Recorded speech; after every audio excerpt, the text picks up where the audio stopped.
Well, good evening, everyone, and welcome to Museum After Hours. I'm Trey Johnson, and we are here live at the Kansas Museum of History. Tonight, we'll be exploring the topic of severe weather with Jim Minick. Minick is the author and editor of 8 books ranging from poetry to nonfiction. He's won several awards, and his works have been published in the New York Times, Oxford American, and more. Minick has been a full-time writer since 2020 and has taught at the college level for most of his career. Tonight, Minick will present on his new book, Without Warning, The Tornado of Udall, Kansas, the story of an F5 tornado that plowed through the small Kansas town on the night of May 25th, 1955. It remains the deadliest tornado in Kansas history, and within 3 minutes, much of the town was destroyed. 85 people lost their lives, and another 270 were injured in a community of just 600. Minick tells the story from the survivors' perspectives, creating a touching story of devastation and survival. So be sure to enter any questions you have into the Q&A or chat for our presenter, and we'll get to as many as we can after the program's done.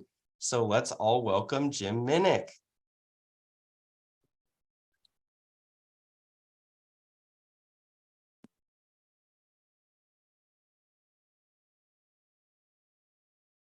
Hello, everybody. Hello. It's so great to have you on tonight, Jim. It's great to be here. Thank you, Trey, and thanks to the Kansas Historical Society. It's quite an honor. Well, if you'd like to share your screen and load up your PowerPoint, I will let you take it away, Jim. Sounds good.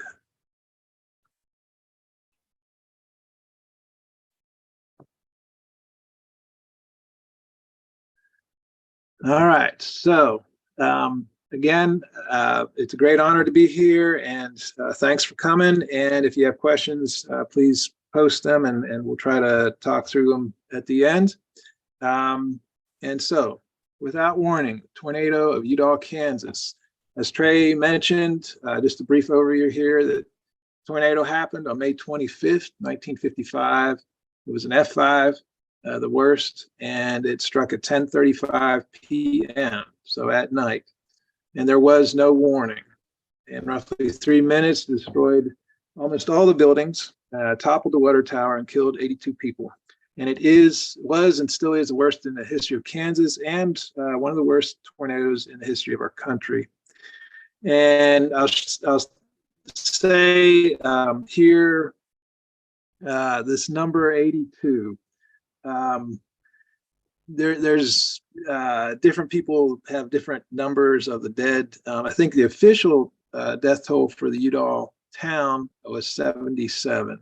However, just a few miles away near Oxford, the tornado also hit a farm where a woman was home by herself. Her husband was away at a hospital, and she had 10 kids, and 5 of those children were killed in the tornado. So I think it's important to include those in that total.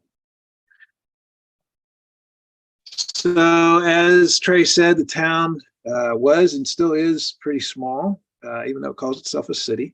And I'm going to give you a tour of the town through the perspective of the paperboy. His name was Gary Atkinson. He lived, and I can't use my cursor here. I see, yeah, there. If you can see that, he lived here in house number 6. He was a middle boy. He had an older brother, Bobby, and a younger brother named Stanley. And his parents owned and operated a grocery store up here on the main street. I think number 25. I think it was 25 or 26.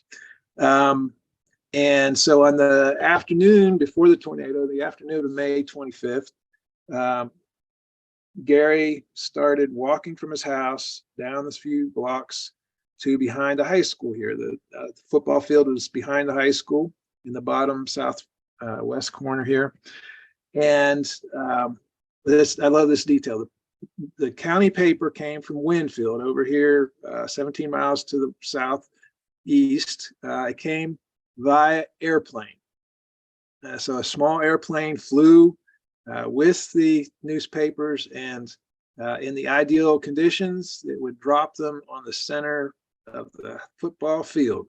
However, that doesn't always happen. And so Gary tried to get there before the plane, and so that he could see if the bundle missed the football field where it hit, where it landed somewhere in a farm field out nearby, or sometimes the bundle busted, and he had to go pick them all up before that, before they blew away. So Gary picked up the bundle, started folding the papers and stuffing it in his bag, and he probably walked to the few houses in this neighborhood and delivered that way as he folded them, as he walked back to his house. And here is the grade school where he attended, as well as the high school. Church Street here had 3 churches. So when he got back to his house, he got on his bicycle. He inherited both the bicycle and the newspaper route from his older brother, Bobby. And so he started riding probably in this neighborhood, and delivered them to some of the people over here. Particularly, I want to point out house number 10 was where the Rao family lived. Earl Toots Rao was the mayor, and we're going to talk a lot more about him in a moment, but he had a quick sense of humor, and he and Gary probably traded some quick hellos, maybe a joke. And then Gary kept riding, probably delivered to the train depot, maybe to the grain elevator, probably worked his way up to this main, it's called First Street, but it's also sometimes called Main Street. And this is where all the businesses were. So there was a grocery, there was a gas station where Gary's grandfather sometimes worked. Here on the south side, there was a whole string of stores, including a pool hall, a bank, an Oddfellows Hall, a post office, and a restaurant. And then across the street was a telephone company, a community building, and the Atkinson Grocery, as well as hardware store lumber yard. So most of them all got a newspaper. Just about everybody in town got a newspaper. So by this time, Gary probably rode his bike across the railroad tracks and delivered in this side of town. The community had 3 different, what they called care homes, and what we would call private nursing homes. And one of them was over here, and Gary liked to deliver to them because every resident got a newspaper, so that quickly emptied his bag. And also, most of the teachers lived in town, and a couple of them lived over here, so he made sure to get them their paper right where they wanted it. And then he probably rode back across the railroad tracks and delivered to this part of the neighborhood. And then here, this is a water tower right in the intersection of First and Broadway. So you had to ride around it. So he came down Broadway, rode around the water tower, delivered the last couple of papers here, and then came back in and parked his bike and went in for supper. It was the last time he delivered papers, the last time he rode his bicycle, the last time he ate a meal. He died in the storm. So here are 2 diagrams of the tornado's path. This middle one was created right after the storm in 1955. And as you can see, it started down here in Oklahoma, and it hit Blackwell about an hour before it hit Udall, and it killed 20 people there. And then it kept going north, did some wiggling around Oxford. This is where that farm family lived, and then it hit Udall at 10:35. The second map was created a year or so afterwards, when they had studied it more, and they realized that from the same storm system, it was actually 2 different tornadoes. So one veered off and the other kept going, or a new one picked up and kept going. So before the storm, the water tower was kind of the center of town, and notice there's no fence around the base of the water tower. So if you were a brave young person, you would climb the legs and just shimmy on up there. And if you were semi-brave, you would stop here and you'd have brought gloves along, and there's guide wire or bracing wires here, and you would slide down with your gloves on and have a good time that way. Now, if you were really brave, you would keep climbing up to the platform that went all the way around, and maybe run around and have some fun. And then if you were really, really brave, you'd go all the way to the top. There's a ladder right there, and it goes all the way to the bulbs so that the maintenance person could switch out the light bulbs in there. And the way the light bulb blinked was there was something that went round and around it, and you could get that moving and hold on to it. You could spin around there way up high in the air.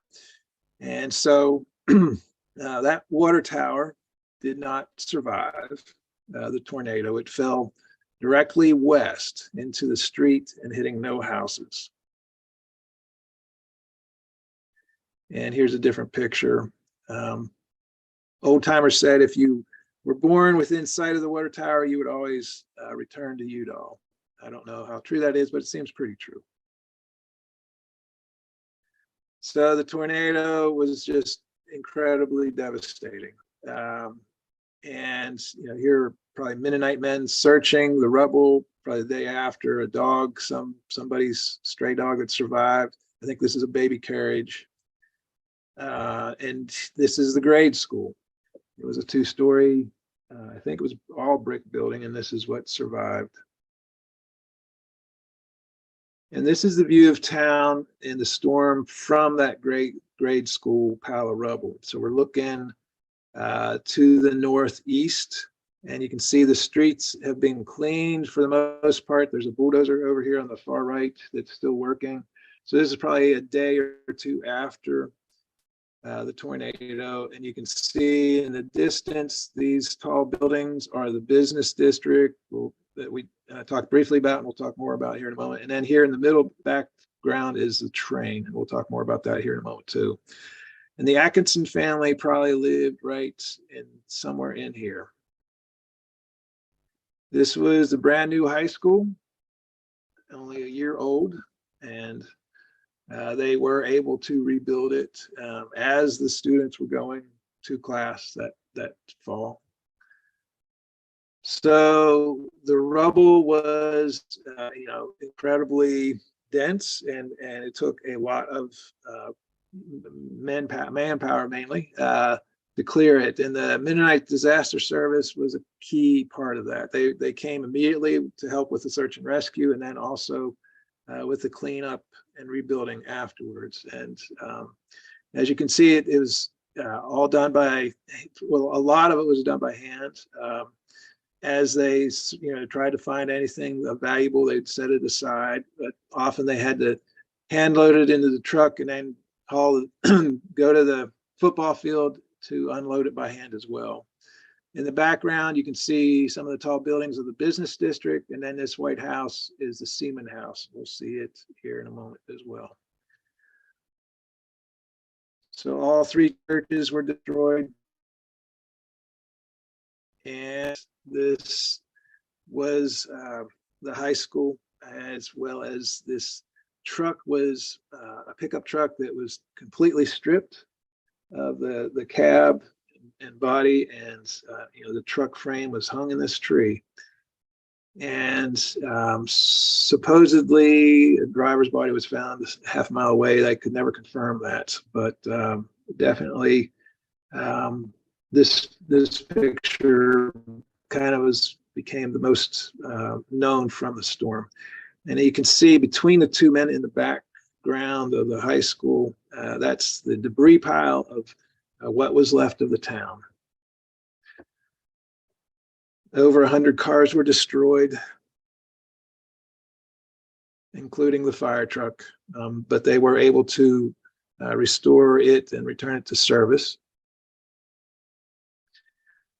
And so this is downtown the day after, and you can see the Red Cross and the Salvation Army set up temporary headquarters immediately after. I think this was probably the bank and the post office. And you can see the Oddfellows archway, that's still there, as it was a key shelter for many people right after the storm. And this was Mom and Pop's restaurant, the remains of. And there was a lot of National Guards, soldiers came on, and at first they allowed everybody to wander through, but then they realized there was possibly some looting going on, so they closed the town to only people there for search and rescue and cleanup. This is looking across the main street from that last photo. So this is the Kennedy hardware store, lumberyard, and then this is Atkinson's grocery, Bobby and Gary Atkinson's parents' grocery. And then just here again is the grocery, and then just further to the west is more of that main street. And behind this tree is where the community building was. And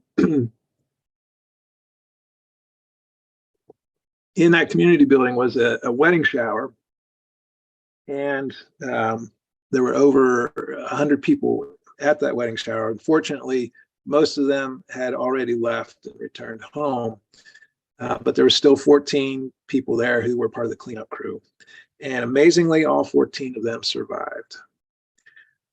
So this is the back of the hardware store and that community building, and you can see these cement bags did not move in the storm. And then this is that community building up close. So imagine 14 people climbing out of that rubble. Here you can see two National Guard soldiers just kind of wondering, how to deal with all this. And then there's some men working on a railroad over here. And then in the background, there are three very big fuel storage tanks. And amazingly, those were not touched. They survived.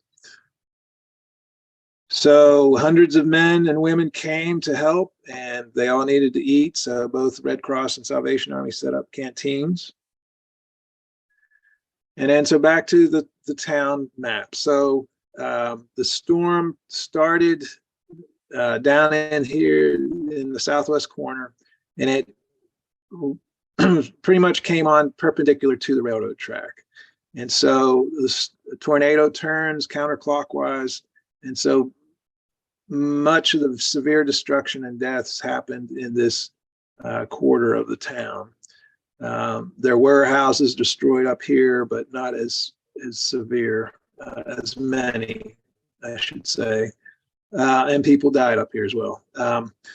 And one of the incredible details of the power of the storm involves the railroad. So the siding was being built at the time of the storm, and there was a train on it with men living in it. The workers, called Gandy dancers, were living in old bunk cars in the middle of the train. And so there was cars down here below the bunk cars and cars up here above the bunk cars. And because of the way the tornado was rotating, all of the cars on the lower end of the railroad were twisted off the track, and the tornado rolled them over to the northeast. And all the cars on this side, upper end of the track, were twisted off the track and thrown over to the southwest. So and all the cars in the middle were not moved, and that's where the men were living. And so fortunately, they were not severely injured. And that tornado twisted. I just love this metaphor. That tornado twisted the railroad car just like we wring out a towel. That was such force. And so here is some of the remains of those cars getting picked up and returned to the tracks. And here are those bunkers where the men survived. And you can see they were damaged, but they became shelters immediately after the storm. The tornado passed through, and then there were still hours of very heavy rain and lightning and hail, and people needed to get it. I mean, people were injured. The tornado often just ripped clothes off of people, so they sought shelter wherever they could. So here is an aerial view of the town right after. And so down here you can see the high school, where the schools were, and the worst destruction. And then here is the railroad track, and here's the downtown. And you know, the water tower was here. So just incredible destruction. This is that White House we saw in the distance. It was the Seaman House, lifted off its foundation. You know, here's the basement and twisted. Amazingly still intact for the most part. And then again, this is a aerial view of downtown. Here's the main street. Here's Atkinson's Grocery. Here's those three fuel tanks and the railroad track, just for reference. This is the day after, and here in the middle is where that community building was. And there's a bulldozer clearing it off to make room for this. So 2 days after this tornado, there was a crew of, I think, 60 builders who came from Wichita with all the materials they needed, and they built this temporary city hall in a day. And it was much needed. It became an important place for the Red Cross, the Salvation Army, as well as the mayor had his office there. And it was a place for lost and found. It was a place for people to come and gather and just get information. All of the electricity and phone lines were destroyed in the tornado. So here you can see men working on replacing those lines. And then in the background, this is the day after. So in the background, you can see all the traffic of the sightseers who came. And one report said the traffic was lined up for 7 miles. But they were not allowed to go into the town, but they were also generous. That many there were volunteers who stood out along the road with buckets to collect donations, and in one day they collected $8,000, which is over $100,000 in our currency today. Again, the linemen, every pole here has a lineman working on it all the way down. So the telephone company was owned by Pat Hurd and his wife at the time. And here he's in the middle. He survived the tornado miraculously and rebuilt his house as well as rebuilt the company. And here he's talking to some journalists. This is the banker, Tracy Hildebrand. He also lost his house and his bank building. But the safe deposit box and the safe and all the deposits were accounted for. So he opened the day after, which is, it was a great service for the town. You know, they realized that their deposits were safe, but also there's a lot of money coming into town through the insurance and the government. So he was able to rebuild and provide that service. Tons of clothing, literally tons of clothing came in to donations. And so this is a local barn that was used to collect and distribute. So again, it happened on the 25th of May, which is a Wednesday. And then that following weekend, Sunday, was Memorial Day. So they had a service on this cleared foundation. And there's the Salvation Army played hymns in the background, Salvation Army. And then at the end of the service, the trumpeter played taps. One of the many funerals that happens in the week or so afterwards. And I should have pointed out on the map that the cemetery, the main cemetery, was to the west of the high school. And often to get to it, the funeral procession had to go through town. So often the cleanup crews would stop their work and honor the dead going through.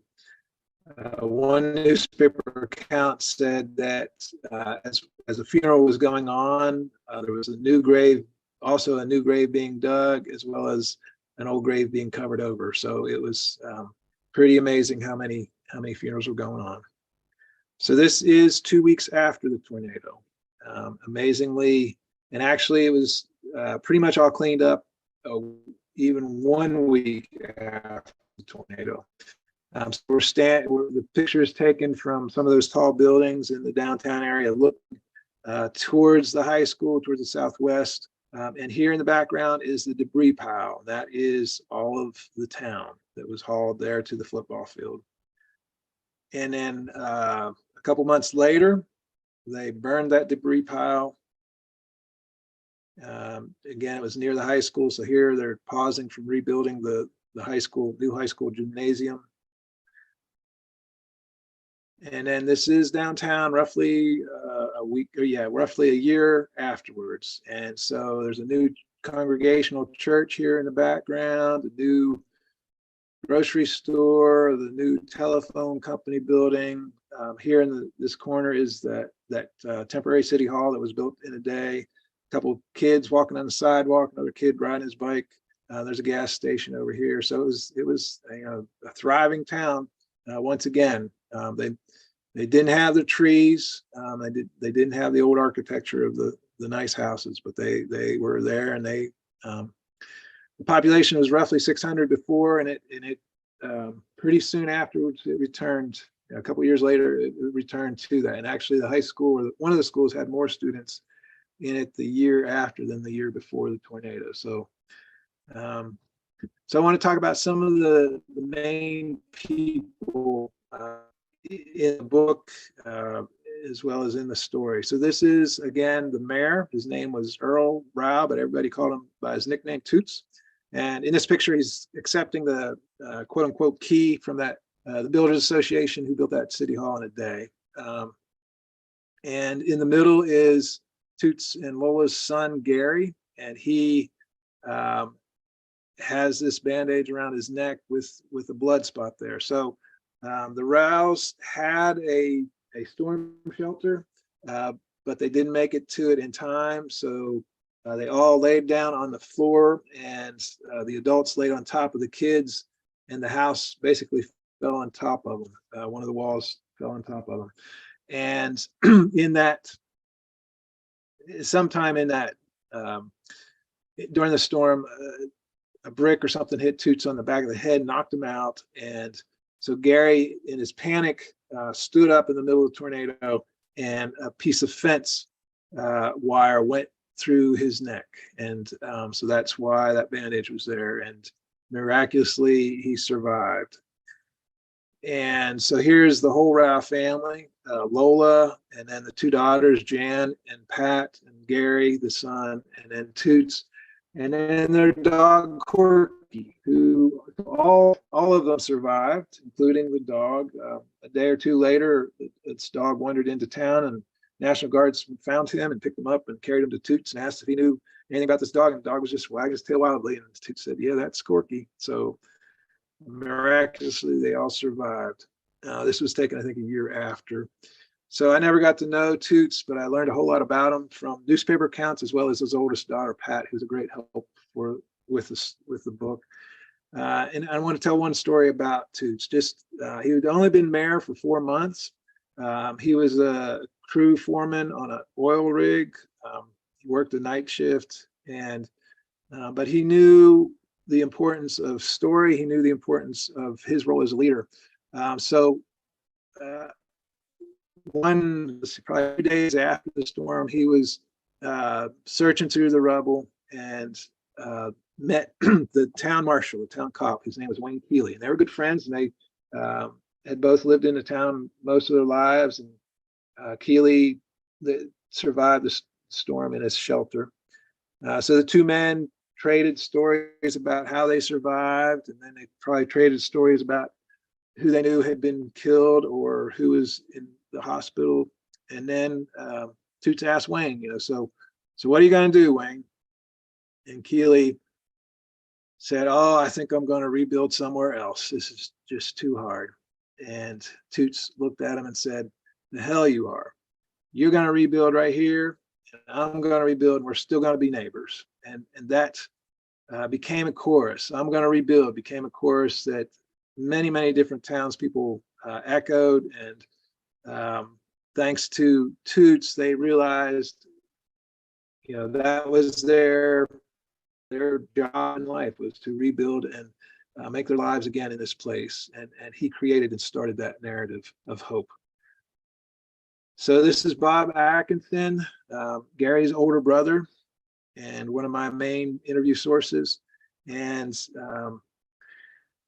during the storm, Bobby was 15, and he somehow just, right as the storm was hitting the house, he realized, he felt the house shift, and he and his parents were in the living room watching TV, and he and his two brothers all slept in the same room.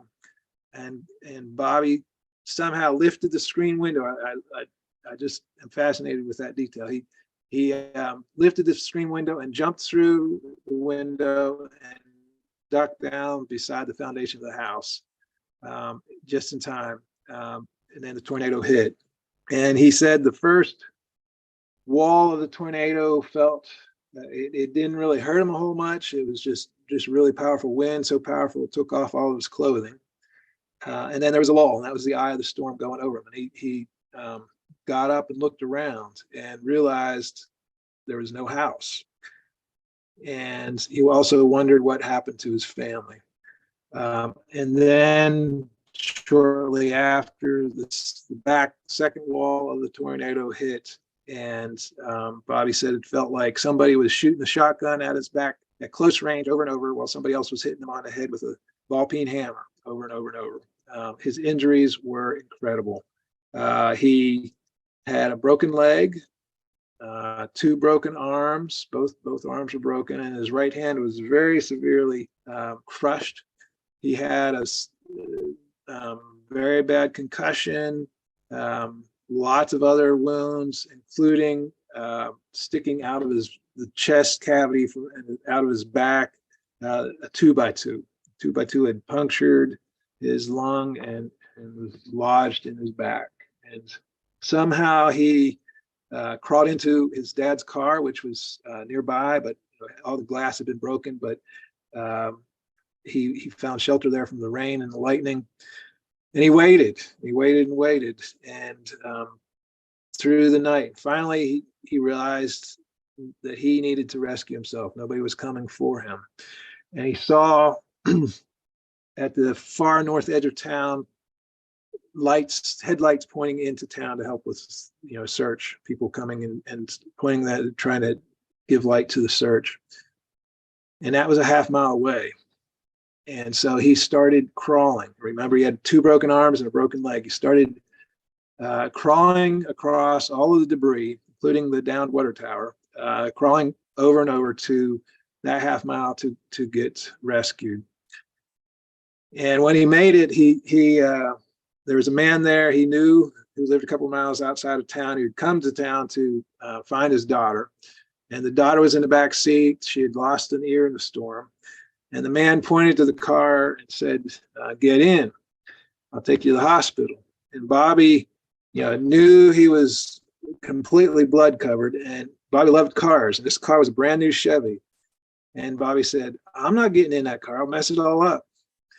And the man looked at him and said, "Get in that car before I beat your ass." And so Bobby did. And because of the 2x2 sticking out of his back, he had to hold on to the front seat. And he watched the speedometer inch all the way up to 90 miles an hour. He thought he was going to die the second time that night, as a man drove them speedily to Winfield. And so he made it, and he was put in a hospital there, and was in a hospital for several months. And in the days after, shortly after the storm, he learned that both of his brothers died.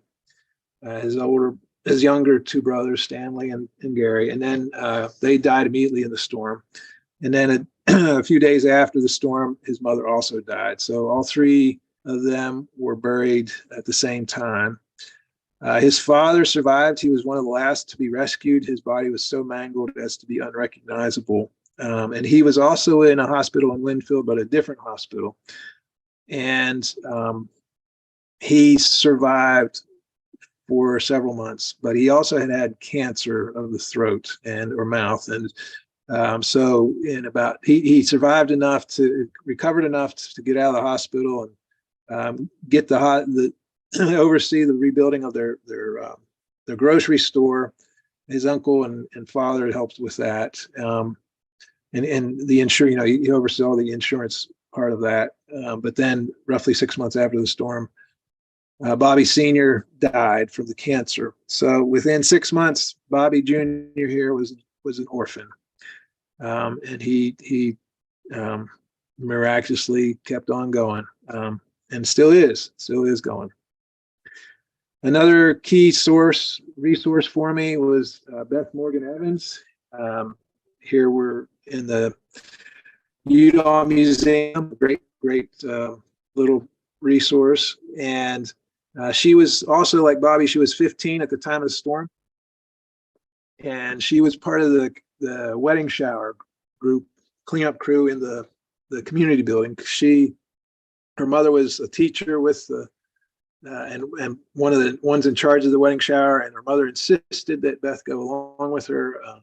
And if Beth had not gone along with her, she would have been in this building that was completely destroyed, and a woman died in it. And along with Beth here is another resource, Cora Metling. And Cora was not in town at the time, but she grew up and nearby, and her fiance at the time did live in town, and just fortunately was not there during the time of the storm. And then Arlene Holmes Kistler here on the right, she and Beth Morgan were and still are best friends, and they were both part of that wedding shower cleanup crew. Excuse me. And I interviewed all of these people several times, except Ray. This is Arlene's brother, Ray Holmes. And I got to talk with him one time in 2018. He was Gary's best friend, Gary Atkinson's best friend. So I got to hear a little bit about that relationship. And Ray died shortly after this picture. So this is Norma Jean and Eileen Holtze Wittenborn, and I love this picture. They almost look like twins here. They are not. They're sisters. They're both teachers, and Eileen was the woman who was having the wedding shower. They grew up a couple miles outside of town. They went to grade school and high school in Udall, and then Eileen went to college and came back and started teaching at Udall grade school. So it meant that she was either related to everybody, knew everybody, or taught everybody in that school. So that's why so many people came to the wedding shower. And so the day after the tornado, they went back to see if any of the gifts survived. There were only 3: a waffle iron, a blender, and then this linen tablecloth. And there's some holes and rips from the tornado, but it's just incredibly beautiful, like their smiles. Gaylord Thompson was also a great help. He was cousin and best friends to Toot Rao, and they lived across the street from each other and shared the Rao's storm shelter. The Thompson family did make it to that shelter, just barely. And then later a wall of the Rao family fell on top of the shelter, and he had to bust open a hole with an axe to get the Rao family down, help the Rao family come down out of the rain. And so Gaylord was a great help. He died a couple years ago. And so this is the band, the high school band. And I'm going to read a section from the book that's about the band. But first I want to point out, I think this is Arlene Kistler. She played the drums. This is Bobby. Bobby Atkinson. He played the trombone. Here you can see the Udall on the single tuba. This is Beth Morgan Evans. She played clarinet, and one of these was also Pat Rao. And so I'm going to read this passage about the band. Beth Morgan played clarinet for the high school band. Her best friend, Arlene Holmes, played snare drums. Bobby Atkinson played trombone. Pat Rao also played clarinet and was a twirler, hoping some year she might become drum major. The tornado, though, had destroyed all the uniforms and most of the instruments, including Bobby's trombone. Right after the storm, Cunningham Music Store of Winfield sent a check to Mr. Lanning, the band director, to buy instruments, which he quickly did. Other schools donated what they could spare, and a company in Wisconsin sent over $1,000 worth of instruments, all new. When it came time to begin band practice that fall, Bobby had a new horn. But every time he looked back to the row behind him, he knew he'd never see his younger brother, Gary, beating on his drum. Gary had just started playing. He would have joined the band in a year. That loss just didn't go away, though. It wasn't just Bobby. Many band members had lost family and friends, and yet here they were. Here were their instruments. Here was this impulse to make music, and so they did. Back in the spring, right before the tornado, Mr. Lanning had committed the band to march at the annual Kansas State Fair held mid-September in Hutchinson, 80 miles away. Now the State Fair was only weeks away. Though they had new instruments, the band still had no uniforms. After the tornado, people found coats without sleeves and other parts of uniforms spread across the county, none of them complete. At practice one day, Mr. Lanning gave the students two options. We can cancel, he said, or we can all wear what we have that is the same. He paused, watching their young faces. What if everyone wore blue jeans and white shirts, he asked. What do you think of that? Mr. Lanning knew that they would have to agree. They would have to be willing to stand out, to be different, not as fancy as all the other bands there. The Udall band members looked at each other for a moment, then they all said yes. Even the poorest among them had decent jeans. They wore to school in a white shirt, so that's what they planned to do. When they climbed off the bus at Hutchinson, the Udall students tried not to notice the other bands with their bright uniforms and feather-plumed helmets, but they were everywhere and impossible to ignore. Beth and Arlene stuck together, so did the others. Bobby assembled his trombone, Beth her clarinet. Arlene slid the snare drum strap over her shoulder. Pat, one of the youngest, tried to keep her chin up. She and the other twirlers wore blue jean skirts instead of jeans. On their white shirts, everyone wore a pinned-on tag that said Udall High School Band. In front of the band, Pat helped the two members of the color guard unfurl their homemade banner, a big sheet with their name. The lone tuba also had the Udall sheet clipped over the mouth of the horn. Then they practiced their notes, their rat-a-tats, their twirls. Mr. Lanning walked up to everyone, reassuring them to the wind instruments by ear. He smiled, nodded when the player adjusted his instrument to the right pitch and moved to the next. Mr. Lanning was young, not much older than the seniors, and he was proud. They were nervous, all of them, including him, but they had practiced and they were ready. Other bands marched past, bright banners naming their hometowns, Wichita, Topeka, Wellington. Like a river, their colors flooded down Hutchinson's main street toward the stadium, a steady stream of orange and blue, gold and red. The Udall teens watched until finally it was their turn. Mr. Lanning gave the signal. The drum major gave the order, and Arlene and the other drummers beat out their opening call rhythm. The Udall band stepped out on a long march. A few miles later, at the stadium entrance, the drum major again blew her whistle, and they all began to play their Udall High School song. Out front, right after the banner, Pat twirled in time with the song, all the twirlers following the routine they had practiced for weeks. Beth stepped off the front row with the other woodwinds. In the middle, Bobby gripped his trombone slide and played. At the rear, Arlene marched beside the bass drum, her wrists moving, her sticks in that steady beat on her snare. They all tried to stay focused on the song, on the others playing beside them, and Bobby worried about hitting the person in front of with his slide, but he didn't. And while they played, they kept their heads forward as Mr. Lanning had taught, focused ahead, though they all snuck looks out of the corners of their eyes. To the left, the other bands that had marched before them now stood at attention in the field observing. To the right, in the stands, the crowd watched and listened and clapped politely as they had for all the others.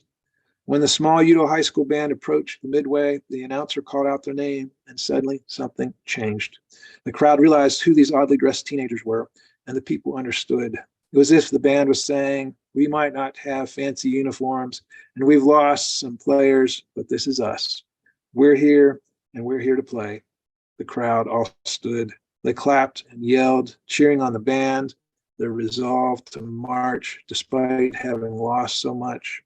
Beth, Bobby, Arlene, Pat, and others felt buoyed up by this river of good cheer. Afterward, the local paper ran an article titled Band of the Year. quote, more than 100 school bands have been in Hutchinson this past 5 days. It started. This one was largest. That one played the finest. The third had the most dazzling uniforms, the writer continued. There's no question, however, as to which band touched the greatest number of hearts. Then the writer described. It was a small band. Its musicians were less than the average age. This band had no uniforms. Those in it, both boys and girls alike, were dressed simply in white shirts and blue jeans. Some of the jeans were well worn, but all of them were scrupulously clean. This band didn't even have a scarlet banner blazoned with gold. There was only a red cloth stretched across the mouth of the big horn, on which was lettered in white a single word, Udall. So thank you all. There is one more slide. This is the historical marker that the town built, put up in 1995 with all the list of the dead. And it's in the town park. You can visit it and the museum anytime. I like this photo. So open to questions. And I guess I need to stop sharing. Well, thank you so much, Jim. That was very powerful and touching. Well, I definitely want everyone here, oops, it's cutting in and out, go pick up Without Warning. And we do carry it at our museum store. So let me put a link into the chat. I'm going to try to make it as easy as possible for everyone here to purchase it through us and help out the Kansas Historical Society. I'm also going to post a link to Jim's website so you can check out his other books and some of his teaching and media as well. All right, well, let's get to questions here. Daniel asks, where was the nearest hospital? I think you said it was Winfield. How far away was Winfield from Udall? So Winfield's roughly 17 miles, and there were 2 hospitals there. And yes, that's where most of them went. Most of the injured went, but there was also hospitals received the injured in Wichita, which is 25 miles to the north. And then I think Wellington also had a hospital that had injured. There was at least 5 hospitals involved. I'm wondering, there's some fantastic photos. Where did you get the photos from? The most crisp and the best ones of immediately after were discovered like not long ago, within the past year. Wow. Somebody just had them, and they didn't even know who took them. So this elderly couple and one of their friends was helping them with their belongings and found these photos and realized they needed to be donated to the Udall Museum. And I stumbled on them through Facebook, and we connected. And so I was very, very fortunate to have those. And then others came from archives all over the state and newspapers, and the Udall Museum had others there as well before. So yeah, it was, I started working on this in 2011 and have over 200 hours of interviews with mainly survivors, but also weather experts. But then also there were days and days involved in looking through microfilm at old newspapers. I had help with my sister and my sister-in-law, so that was very, very great to have their assistance. So, well, yeah, I have seen a few photos. We have a couple online on our digital archives, Kansas Memory, but there are so many shots that I hadn't seen. So I was amazed. What a resource, and the fact that majority were just kind of recently discovered. It's very helpful for that, and makes you wonder how many those sorts of collections are just sitting around in someone's attic waiting to be discovered. Yeah. Well, Susan has a very touching comment. No questions, but crying since you read about the band. That's very, very sweet, very moving. Thank you. Yeah, it's not easy to read. Yeah. Al asks, what time of night did the tornado hit? 10:35, and so there was most of the people had already gone to bed or were heading that way. And the weather, the main way of communicating any weather forecasts from the National Weather Service was through TV and radio. So the weather forecasters had already made their predictions, and there was no warning. They, even though there was the tornado had hit Blackwell, Oklahoma, an hour before, the National Weather Office in Wichita didn't learn about that storm until either 10:10 or 10:20, and it was just too late to get the word out. We do not have that, or they did not have that kind of communication that we do now, as well as the forecasting technology. Do you happen to have any idea or read any accounts of what time the storm kind of died down? Can only imagine after that the survivors dealing with the weather with little. I don't know. So the tornado was only there roughly 3 minutes, and it moved on to the northeast, I think. And then there was, it was several meteorologists and survivors made note of how intense the lightning was before and after. And I think the first rescuers, like the National Guard, was there, I think, by 1. So roughly 2.5 hours later. And I think it was still raining intensely then. So I would guess 3, I don't know, but I would guess 3 hours at least of heavy rain after the tornado. We have a great question from AJ here. How did the Udall tornado cleanup shape modern disaster response protocols? I don't know. I know one of the ways, I don't know a direct answer to that question. I know one thing that it did do. So the Mennonite Disaster Service was a very new organization. I don't know if people know. It was originally created. The Mennonites do not fight. They are conscientious objectors, so they did not fight in World War II, but they were enlisted to serve, and they realized that this service that they were doing was significant for them as well as the people they were helping, and so they wanted to keep doing that. So they formalized that into this Mennonite Disaster Service organization. And Udall was one of the first major tornado disasters that they helped with, and it really solidified their desire to keep doing that work. And that disaster service is now global. It's still very, very strong and important. As far as any other ways that the tornado changed, one of the things that changed with the Weather Service was they realized they needed to educate the public, and so they started storm watch. I think they're called storm watchers. That doesn't sound right. They spotters, storm spotters.